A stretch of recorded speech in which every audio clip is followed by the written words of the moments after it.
If we had had the number 2 pick, we would have picked Durant. They would have traded me. We didn't like LeBron. We didn't like Miami. That was like a betrayal. At least answer my call. Ain't nobody leaving the locker room until this is settled. That's a heavy weight you carry in Boston, man. I did think I was the best player on the planet. I didn't call for a wheelchair. I just knew we was gonna win it all again. When I'm long gone, when they go to these places I went, I left my mark. Cleveland, this is for you. And then why did he fake that injury and had to will him? I'm ready to go. What's up, y'all? Welcome to another edition of The Truth Is. I am here with my man, Slick Ric Bucher. We are here to talk about the rise and the fall of the Boston's Big Three. Oh my goodness. Hey, so what's up, Rick? What you got for me today? All right, this is the original Big Three. This is I've been looking forward to this conversation. First of all, I just need to know how well did you know KG and Ray before they became Celtics and teammates? Well, I knew KG since like high school. We played in a high school tournament together. He flew to Los Angeles the year before our senior year and stayed at the house, stayed for a week. We played in the Vegas Invitational, which was the biggest tournament in the nation. We won that tournament. And so I've been knowing Kevin since high school. You know, we played in that, obviously stayed in contact. He made the jump after McDonald's game. Ray, I didn't know too much, only from like watching him. I felt like I knew Ray, or maybe just playing with him or against him in celebrity games in the summer or pickup games or seeing him at the All-Star game. I didn't know too much about Ray. I felt like once we all came together, we felt like brothers when we first started talking together. Three amigos. Yeah, for real. It came together so quick. When the trade happened, we talked a lot on the phone like every day. Because it happened in the summer. Yeah. We was talking on the phone, three-way, and you know, that's pretty much how it got started. Our relationship got started with all three of us, because Kevin already knew Ray from South Carolina. They go way back. Yeah, because Ray was a military cat. Yes. Yeah. Yes, so he knew him back then, and so they already... So there's already connections. There was already connections. Yeah. This is what's crazy, because most people, like, they think of Big Threes coming together and it's no big deal. Yeah. Now, but then it was revolutionary. Like, I just remember KG leaving Minnesota and he's gonna go to Boston. And he didn't, this is the thing, like, people talk about you guys like being the Big Three. Yeah. You guys weren't thinking the same way, like, hey, let's gang up or whatever, because KG didn't want to come there. I didn't even know it was a possibility till it almost happened. Yeah. I knew since we didn't get the number 1 or 2 pick, because it kind of like a blessing in disguise. We were one of the worst teams. If we had had the number 2 pick, we would have picked Durant. Or the number 1 pick, we would have Kevin Durant, they would have traded me. But since we got the number 5 pick, I knew I'd probably be around. So the domino effect happened when we got the 5 pick and we traded for Ray Allen first. So once we traded for Ray Allen, I was like, okay, we really trying to win. Right. You know, and then that was the domino effect. Then it was like, oh, there's something bigger about to happen. So did Danny, I assume Danny was the one who Danny Ainge put this together. It was his idea. Yes. How much did he involve you in that this was what he was trying to do? We talked a lot, man. I will tell you this. Before we traded for Ray, the original trade, he asked me, who would you rather play with, Ray Allen or Sean Marion? That was the other guy we could have got. Okay. And I was like, well, you know, Sean, me and him kind of like play the same position at the time. You know, we go back from 3 to 4. But Ray, he's a little more unique. You know, he's a pure shooter. Spacer. You know, can space the floor a lot better. So we had those conversations, and I was like, yeah, I think Ray would be a better fit. And so people don't even know that. Yeah, no, that's good stuff. That's good stuff. It was an interesting time for you, because I feel as if, and you've talked a little bit about, like, you and Doc weren't seeing eye to eye, because you had been the guy. Yeah. And they were it felt like they were shifting you. Yeah. Right? Yeah, away from the center. For sure. And so how did it feel, or what was your thinking when you got KG and Ray coming in and like this whole thing? It's going to give you a better chance of winning. Yeah, but your role and your status within the Boston Celtics also was changing. Yeah, I mean, that's all I ever wanted. You know, I'll fight and have meetings with Doc, ownership, like, you know, what's going to happen? Because that was the year. So look, this is how it all went down. I got hurt. We had a losing season. I'm having meetings like, look, 1 or 2 things is going to happen. I'm either we're going to build this thing up, or y'all can find me a place where at least give me an opportunity to win, because I'm in my prime, I'm wasting years here, and it don't look like we any closer than we was. And so then once the trades went through, I was like, oh, okay, this is all I ever asked for. I'm all the way, this happens in my 10th year. Think about this. I'm playing in multiple All-Star games. Yeah. I'm over here barely making the playoffs some years, not making the playoffs some years, and I'm looking at all these other guys that my peers have success at my position. And I'm like, man, I know I'm just as good as some of these other guys, and I'm not getting the recognition because I'm not winning. But I'm still making All-Star games. And so it just changed the whole kind of like perception of me as a player once I started winning. It changed just my destination on how I started rising in the ranks of being one of the great, recognized as a great player. Sure, for sure. Because now it's more TV games, now interviews, cover magazines. So now a lot of these kids today only know Big 3 Paul. They don't know pre-Big 3 Paul. With Twan. Yeah, with Antoine and all that. Some of my other accomplishments before they even came on board. Yeah. And so when you guys came together and you're having the conversations over the summer, I can look at it now and say all the pieces fit. Oh, well, in terms of the roles, right? Yeah. Because, we had a great young foundation when we added Kevin and Ray, because we kind of and Kevin, he was an MVP in this league. He's perennial All-Star. He's probably one of the most selfless superstars in the league at the time. Yep. You know what I'm saying? So he came in and was like, look, man, I just want to win a championship, Paul. I'm here to help you. I'm not trying to take over nothing. I just want to help you win, and I want to win. And that was like the conversations we all had when we got together in person, in Doc's office, and it was just like, we all want the same things, man. We all, in our 10 plus years in the league, and we was willing just to sacrifice, because, I went from shooting 22 shots a game or 18, whatever it was the year before they got there, averaging 25, 26 a game, to taking 15 shots, averaging 18 points a game, because I knew I had other guys that can take the weight off my shoulders.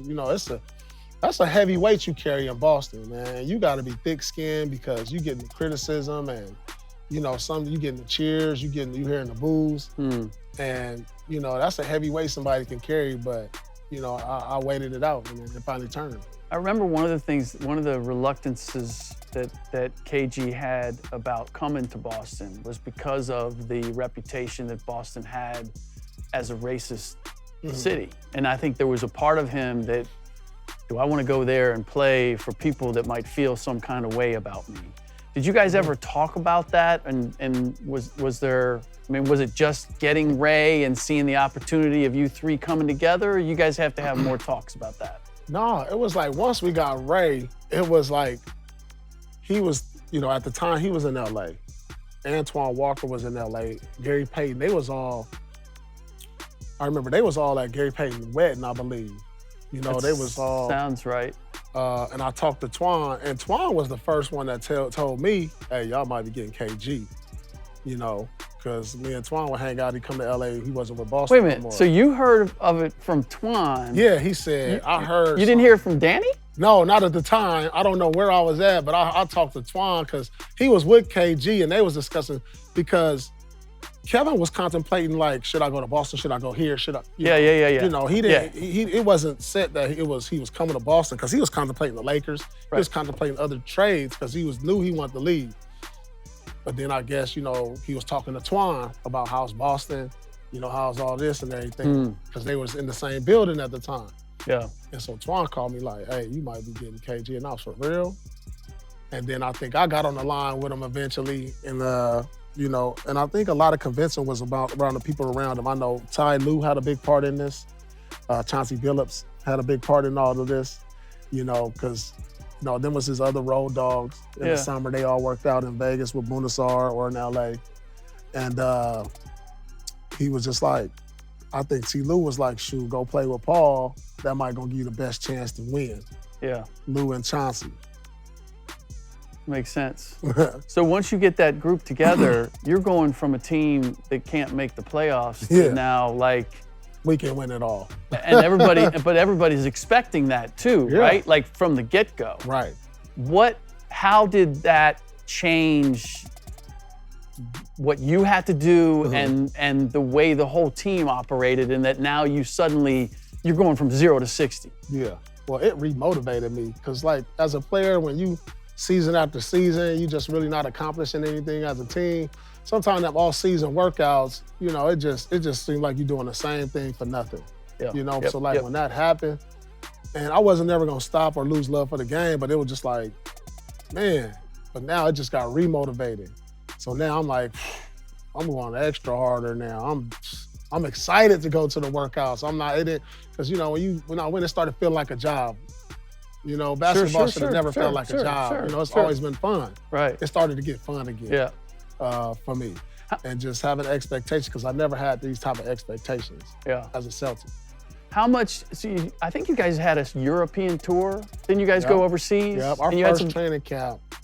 We so that summer we talked a lot. We got to Boston early because we was going overseas. We was playing pickup games early. Like I think like late August, September we got there like a month before everything was supposed to go down as far as training camp.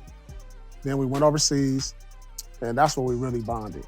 That's what I was thinking. Yeah, our starting five, we all shaved our heads. Well, Kevin was already bald, Ray was bald, so I was like, all right, Perk, Rondo, let's go bald for training camp. This is the first time I ever been bald-headed. What was that like? It was cool. My bald head ain't that bad, actually. And so Rondo went bald, and then Perkins went bald for training camp, and that was just kind of like our bond, you know, our unity. And then, you know, every day after practice, we'd go to lunch, sit outside, sit in the hotel, just talk, get close to one another. And you knew it was gonna be special because we was inseparable, all of us though. It wasn't just me, Kevin, and Ray, it was the whole team. We go for walks, we go on sightseeing, but all of us. I ain't never seen that from a team. Did that come naturally or was that, because I think there was the Ubuntu and that whole thing that Doc, I don't know how much of that was promotional and advertising, how much of that was legit, like creation of the bond. No, that was legit. You know, we had this guy named Akita from Africa, right? And he talked about, you know, how he lived his way of life over there. And, you know, he brought this Ubuntu culture to us. And, you know, it was like one of the first day of training camps, he said, look, you know, this is what Ubuntu is. You know, it's comprised of a village and, you know, one can't be him great without the other, you know, and so many words. It was like, I can't be nothing without my teammate. And it goes all the way down the line. I can't be nothing without my family. For me to be successful, I need him to be successful. So we embodied that culture, like, but it got out of control for us because we'll go out to eat and stuff. And then we'll be like, hey, Ubuntu, my brother, you know, get my food, buy the food. And it was just Ubuntu culture. Like, you know, it was just like you grab somebody chips, Ubuntu. Like, you know what I'm saying? That became the catch-all, right? Whatever I do, man, it's Ubuntu. We together, right? Everything, what's yours is yours, but what's yours is mine also. That's good. I just think about the playoff run. I mean, it's crazy. It's crazy that you go from nothing. Like, normally it takes like a year, right? Talk about a shift in the media. Yeah, all of that. And you guys were able to get it done in a year. Yeah. What was there a point over the course of that year where you either, you know, there's always kind of a turning point thing where a team gets to a place where you're faced by a challenge and we're either going to stick together, it's going to bring us closer, or it's going to pull us apart. Right. Did you have that? Do you remember that? We didn't have that during the regular season. We got it in the playoffs. Doc talks about this. We had no adversity in the season. We came out the gates rolling. I'm talking about rolling. 9-1. I mean, we won 66 games. No, I don't think we had a 3-game losing stretch. But our first adversity was in the first round of the playoffs. You know what I'm saying? Atlanta, 7 games. You know, and Doc talks about it. He was like, you know, up until that point, we had no adversity. All our adversity came in the playoffs. So it was like, dang, we over here, number 1 seed playing the 8th seed, and they pushing us to 7.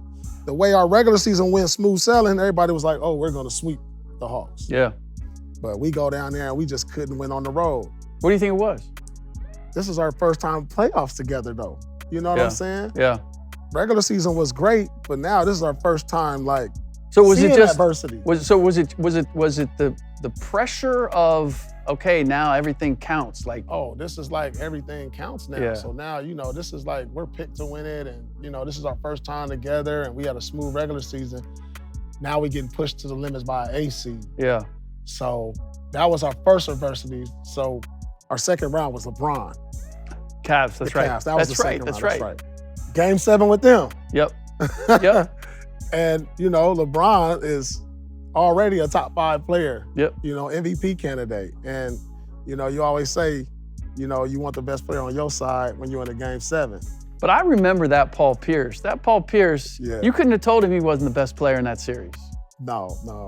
The thing is, and what I don't like today is how, I wanted to guard LeBron. Yeah. I knew how special he was and how good he was. And I know that, it's going to be times where I probably couldn't guard him, but I'm going to make him work. But I knew it was sometimes the best defense is your offense. I'm going to make him work on the other end now. So I'm going to go back at him. So, after we won that and I had the game in game 7, I did think I was the best player on the planet.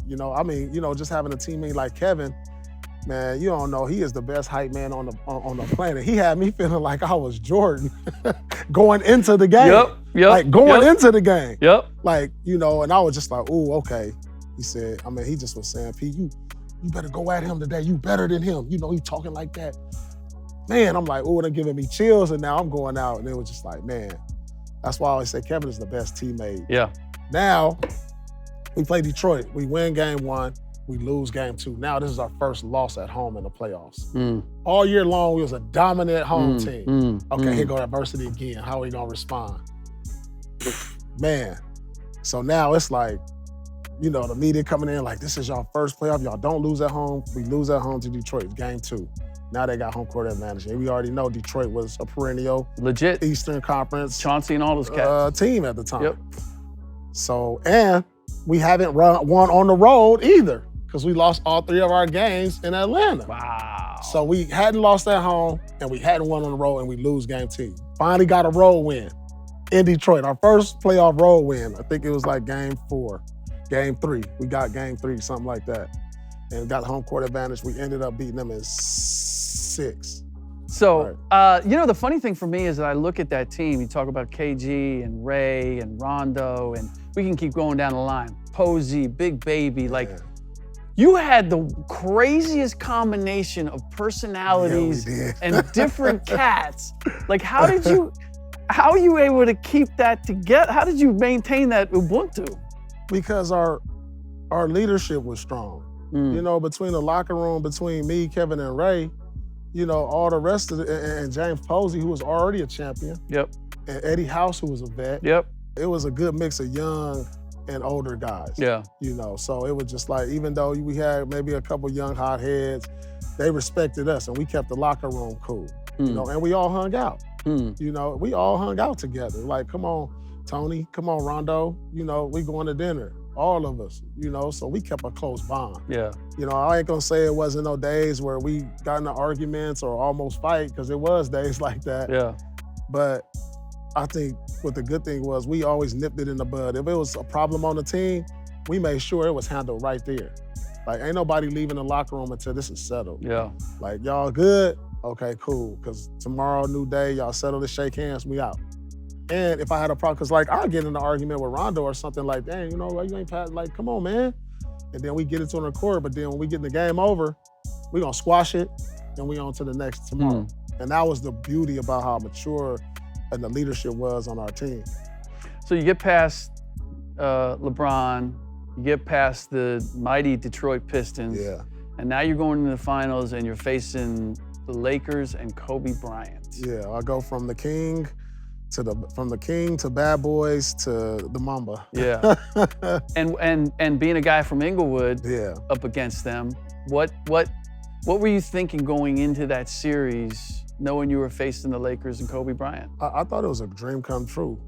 Truthfully, me being from the Inglewood area, grew up as a Laker fan, grew up down the street from the Forum. Always watched the Lakers and Boston matchups in the 80s. And it was just like, damn, I'm about to be a part of this history, Yeah.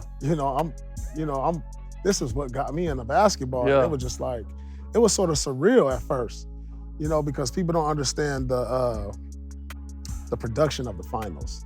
You everywhere you going, you got posters and finals and big trophy everywhere. And you like, wow, you know, I've been watching this on TV for so many years. Those big logos on the court. Big logos on the court. And, you know, our productions for our finals was incredible because they had the big fake trophy out there. We run past out of the tunnel.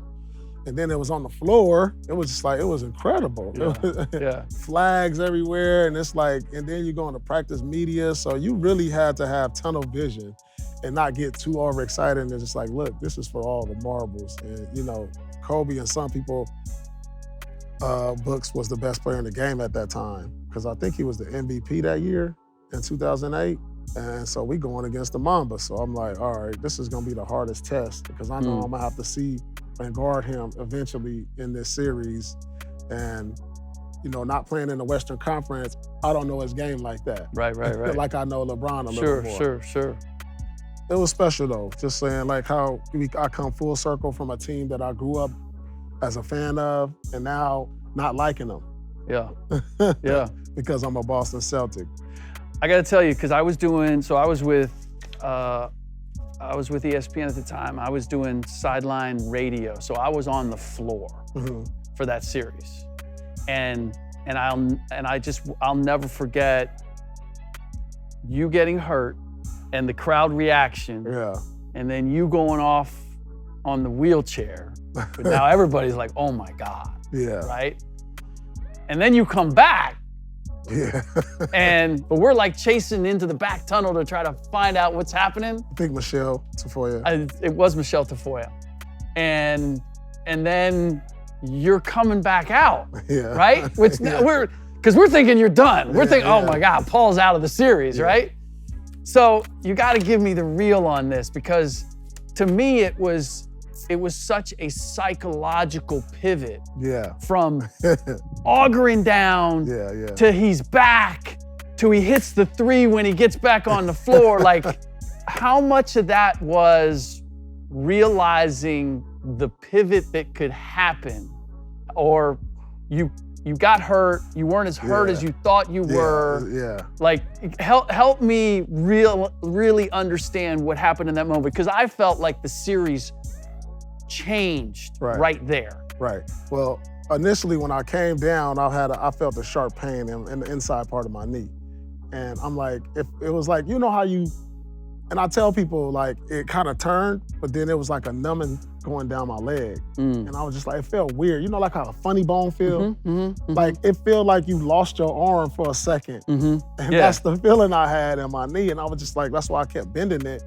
You know, obviously, if I don't know if you tear your ACL, you're gonna keep bending it. I kept kind of like holding it, and I'm here feeling the kind of like a sharp pain, and I'm telling them like, you know, the doctor is like, I have a sharp pain going to my leg. The look on your face, I remember the look on your face. Like I thought it was legit. Like you were really worried about what I was more scared probably, because I never had no injury. Yeah. No, I never had no major injury. You know what I'm saying? I don't know what an ACL feel like, if that's what it is. Right. You know what I'm saying? Yep. So they like, all right, hold on, don't move it, don't put no pressure on it. And that's when Scal and Tony, they like, all right. They didn't even give me the chance to get on my feet. You know what I'm saying? This is all the doctors. I didn't, you know, this was. You didn't call for the wheelchair. I didn't call for a wheelchair. My first, you know, so Scal and Tony picked me up and I'm just like still feeling the numb coming down my leg. And then we go to the back, the doctor's like, get the wheelchair. We don't want them to put no pressure on it. And I'm like, all right. So we get to the back and I'm like, well, let me put some pressure on it. You know, I could have did it right there on the court. Just kind of like stood up and see where I'm at. Yeah. You know, move it around. So the first time I put pressure on it was in the back. And I'm like, all right, it don't feel like nothing. Yeah. Like, you know, no pain. Yep. So I'm doing on my tippy toes now. Then I do a light little jumping. And so I move it to the inside, outside. I'm like, oh, okay, I'm good. I think I'm good. You know, I'm kind of like doing that. Because now at this point, the numbing is going away. Yeah. So it's like, you know, maybe I'd have hit a funny bone in my knee or something, if that's the thing. And I'm like, shoot, man, I'm thinking like, it's the finals. No, you know, Ed, give me a knee brace. You know, so he runs and gets me a knee brace.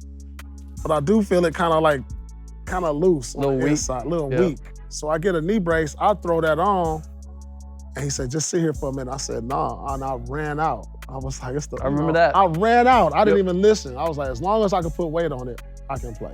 And that was my whole mindset. And so that's why I was like, nah, boom, boom, boom. So when I get back through the tunnel, I even run straight, damn near try to run straight in the game. I didn't even sit down. I came like, put me in now. Yeah, Like, this is a once in a lifetime opportunity. You know, I'm in the finals. Who knows if we can get back? This is it. And I was like, I need to get back out there.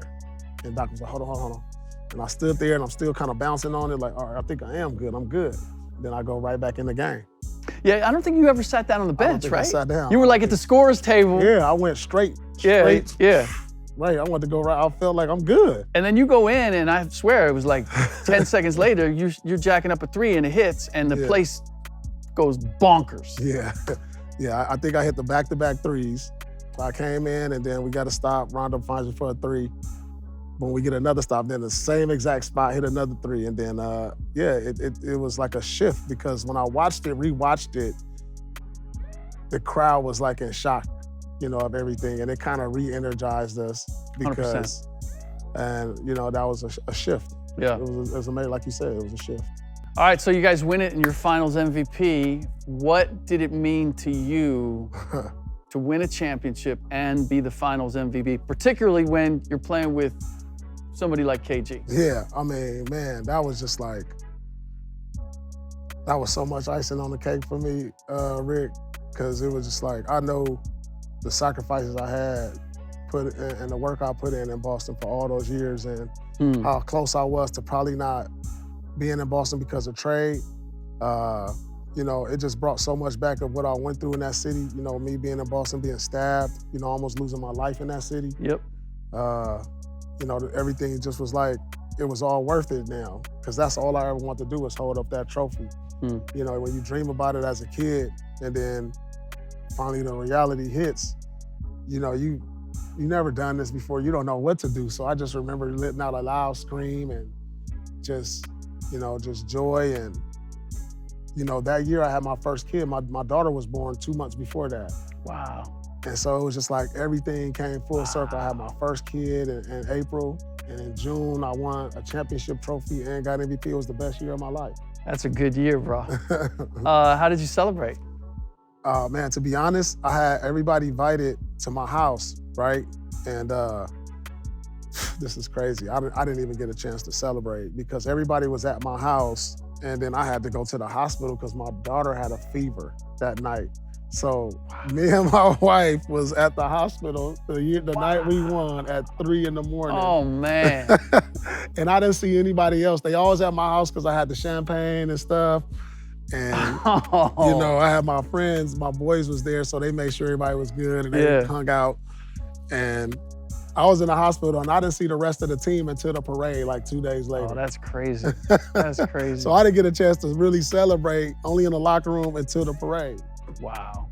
So there's you know, in hindsight, people have said, you know, Pau Gasol had a really bad series. I think KG put him in a body bag, right? I think KG had a lot to do with that. Yeah.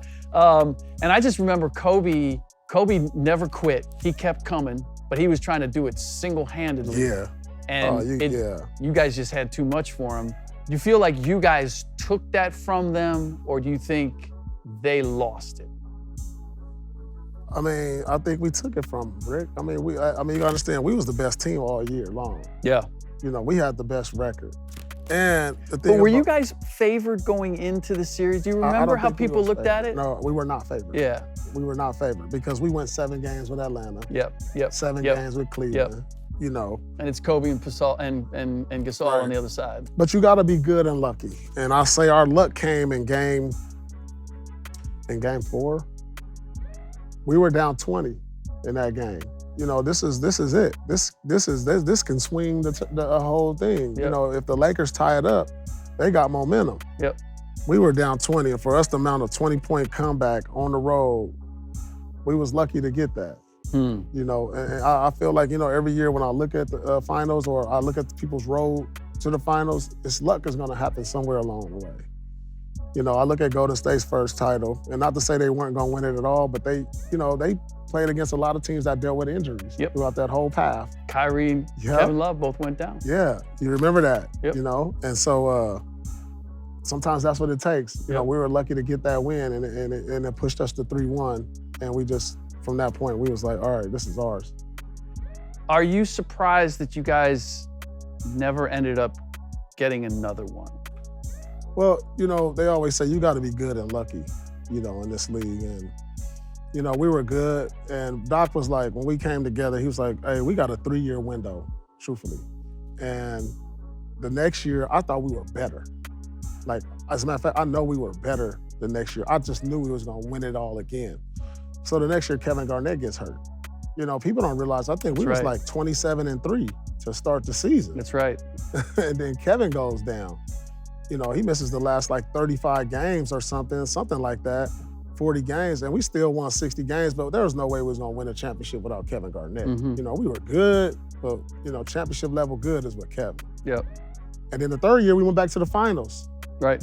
And, you know, obviously you remember we lost in game 7. I was there for that too. You know, in the grinded out grudge match bar fight Yep. where nobody could score. Yep.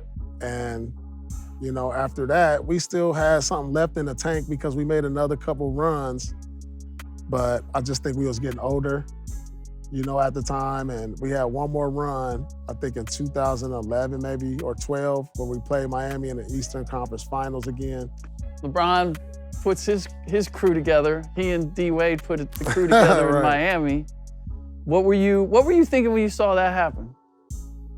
I was like, I'm not, like, at this point we're old, right? And I'm like, and we're losing all our pieces. Yeah. And I'm like, this is ridiculous. Yeah. Like, I've never, like, theirs was like next level Big Three because they were a younger version of us. And they orchestrated And they it. orchestrated it. And it's like when I started looking back at it, I was like, you know, we inspired all this stuff for that era. You know, that from 2008 all the way to, you know, when the Warriors picked up KD and they formed a Big Three, and But this is the thing is, like, I felt yours was organic. Well, like, it was because organic. you as players didn't put it together. No. The team decided these are the pieces that we're going to try to put together. Right. And we're going to get all this other stuff. To me, that's different. Like, it's not you or KG or Ray saying, you know what, I can't win. Well, none of us was free agents. Right. You know what I'm saying? Right. And but you also weren't like, I got to go get my boys to go get a ring. We come from the old school. We like, look, we just trying to win wherever we get drafted at, or wherever we get traded at, that was whatever the management. That was the old school mentality. You know, I'm trying to win here. Whatever moves they make. This is where I'm trying to win. So I gotta play with the pieces of puzzles that's put in front of me. Perk was gone by then, right? Perk was gone. Tony Allen was gone. Yep. You know, a lot of us was gone. Like our core guys that was off the bench that we needed. Yep. Eddie House was gone. Yep. Posey was gone. He was a big piece. Yep. You know, I hated losing Tony and Tony Allen and James Posey. I hated losing them too. And, you know, we just thought we could just hang on to the old guys, but we needed them. Yeah. Yeah, I've always said, like, championship teams, that the farther you go, the more important, like, that 6th, 7th, 8th guy becomes, but right? we got cheap. Yep. We didn't want to sign them. Tony signed for like 3 years, $9 million. Yep. Posey signed for like $5 million a year. We let them go for that? Yep. But the thing I remember is when Perk got traded, this was in 2010, 2011. Yeah. Perk got traded to Oklahoma City. Right. And the world was surprised by the reaction from you and KG, like the core guys felt like, I remember, like, I think some guys said they felt like they'd been betrayed by Danny. And I think people were surprised that Perk meant that much to you guys. Yeah, I mean, he was a starter on our championship team. Yeah. You know, he was a major backbone piece because we seen all the other pieces leave. And now this one, it was just like, you know, you started to feel like, you know, it's the end of the road for our era, you know, because we just seeing more and more the young guys depart. And, you know, it was like no real consultation with us. It was just moves being made. You know, and Danny didn't understand at the time, you just don't throw anybody in our locker room. You know, you can't just say, oh, he's talented. You know, it's a certain fit that fit with us. Yep. Like, it's a certain personality that you gotta throw in our locker room. I don't care how talented you are, that might not fit our locker room. Yep. You know, so it was just like, kind of like the beginning of the end. Yeah, it felt like the team wasn't all in as much as you guys were in terms of trying to go get another.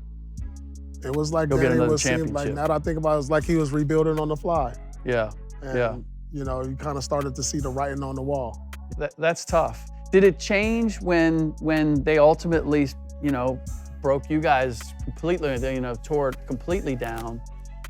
Did seeing that prepare you for leaving Boston? Because that's where it started, and that's where you wanted. I never wanted to leave Boston, but I did want to win again, you know, and it looked like they were going in the other direction, you know, and I was just like, well, you know, we had a lot of conversations. It wasn't like I woke up and I knew I just didn't think I was getting traded. We had a lot of conversations, me, Danny, because then, you know, after that, Ray left. Yep. So then it was just me and Kevin. So we was like, you know, the writing's on the wall. I got to ask you about that, because I think you guys have brokered it now, right? You're good with? Yeah, I'm good with Ray. We all good. But people talk about KD leaving Oklahoma City and going to the Warriors. That was basically the same thing, right? Pretty much, because I think we had just lost to Miami in the playoffs that year. And it was going to join LeBron to like. A team that was our nemesis. Yeah. A player that was our nemesis.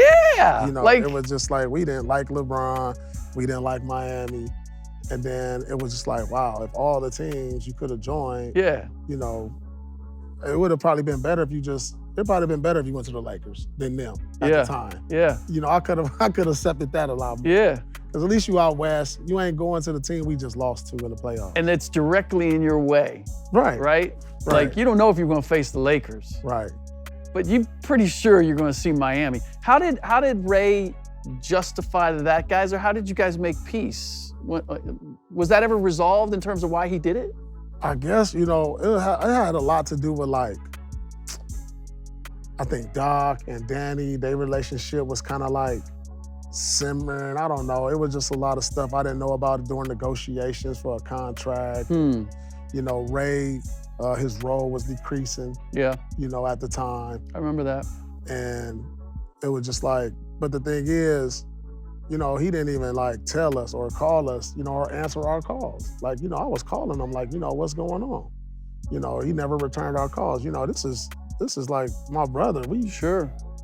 Halloween, we got our kids together going to each other's house. You know, our families, our kids know each other. You know, this ain't just teammates. Just a teammate. This is like, we more than that. We got so many pictures of all our families at functions and charity events and us doing all this stuff together that it was kind of like it just felt like that was like, damn, you know, that was like a betrayal. Yeah. And so, you know, we didn't talk for some years. And then I retired. So after I retired, that's when I kind of mended the fence with Ray. Since that year. You reached out to him? No, so this is how me and Ray got together. I was on a trip in China playing in a celebrity game, and he was on the same one. And I didn't find out until like the day of. And I was like, oh yeah, Ray Allen here. I was like, what? I was like, all right, you know, I need to holler at him because I'm gonna tell him how I felt about the whole thing. You know, it was just like, you know, you didn't even answer our calls. You know, I don't care, you a man, you're gonna make your decisions that's best for you and your family. That's cool. But like, you know, damn, at least answer my call. At least, you know, return, you know, give me something. Give me the respect of just telling me what's up. Tell me what's up. And that's what I took at heart. You know, and then in China, that's what it was like, you know what, P, you right. I did it all the wrong way. I could at least hollered at you or whatever. And then at that point, we mended it. Yeah. Wasn't the case for KG yet, you know? KG holds a grudge, bro. Oh yeah. I don't think KG talked to Ray until maybe like a few years ago when he got his jersey retired in Boston, Kevin. Yeah. So his went longer than mine. And I was just like, but I was always having talks with Kevin like, hey, you gotta man, you gotta mend this sometime. You know we're gonna come together. We're gonna go to a game together, dog. It's over, you know, we retired. So I was always, you know, giving him that. And then eventually he was like, I ain't got no problem with Ray. I said, we're gonna have him come to your retirement. And he didn't, he was like, all right. And that's when they saw each other, hugged, you know, squashed it. And it was beautiful to see, because that was the first time since we played together, we all came together at KG's retirement. When you look at the entire arc of the Big Three and that experience and then it coming apart, like, do you feel like your career was completed by that, or that you got, I guess there's a part of me, I asked the question because there's a part of me that feels like, I don't know if you ever got the full recognition of just how good you were. You know what, I'm happy with my career, you know, and I mean, look, Rick, I got my jersey retired in Boston. I'm a Hall of Famer. I've been named to the top 75. I mean, you got enough. My jersey retired at Kansas. My jersey retired at Inglewood High School. Yeah. Every stop I went. Yeah. Yeah. That's never going nowhere. So regardless of what people say or just do, when I'm long gone, when they go to these places I went, I left my mark. Yep. Well, that's all I got, Paul. I appreciate you letting me be part of The Truth Is. This has been a walk down memory lane for something that I got to experience firsthand, watching it all unfold and to get some of the backstories. Thank you, man. I appreciate you, man. Thanks, always, Rick. Got it. Subscribe here to get the latest from Speak, and go watch a few segments from our other shows on FS1.